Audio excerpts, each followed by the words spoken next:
ఏపీలో స్వర్ణాంధ్ర 2047 విజన్ ప్రణాళికల్ని విడుదల చేసింది ప్రభుత్వం. జిల్లాలు, మండలాల వారీగా రూపకల్పనకు మార్గదర్శకాలను జీవోలో పేర్కొంది. వికసిత భారత్ 2047లో భాగంగా జిల్లాలు, మండలాల వారీగా అభివృద్ధి ప్రణాళికలు సిద్ధం చేయాలని జారీ చేసిన ఆదేశాల్లో ప్రభుత్వం పేర్కొంది. 2024-29 సంవత్సరాలకు సంబంధించి రాష్ట్ర స్థాయి, జిల్లా, మండల వారీగా విజన్ ప్రణాళిక రూపకల్పన చేపట్టాలని సూచించింది.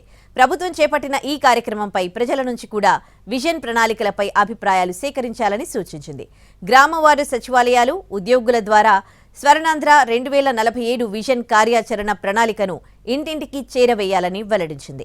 ఈ నెల 26 వరకు ప్రభుత్వం నిర్వహించే సమావేశాలు, సభల్లో వివరించాలని తెలిపింది. ఈ నెల 27 నుంచి 29 వరకు స్కూల్స్, కాలేజీల్లో విద్యార్థులకు పలు పోటీలు నిర్వహించాలని తెలిపింది. ఈ నెల 30 నుంచి అక్టోబర్ 5వ తేదీ వరకు జిల్లా కలెక్టర్లు, మంత్రులు, ఇతర ప్రజాప్రతినిధులతో సమావేశాలు ఉంటాయి. రైతులు, ప్రముఖ వ్యక్తులు, వాణిజ్య సంఘాలు, ఇతర అసోసియేషన్లతోనూ సమావేశాలు నిర్వహించాలని తెలిపింది.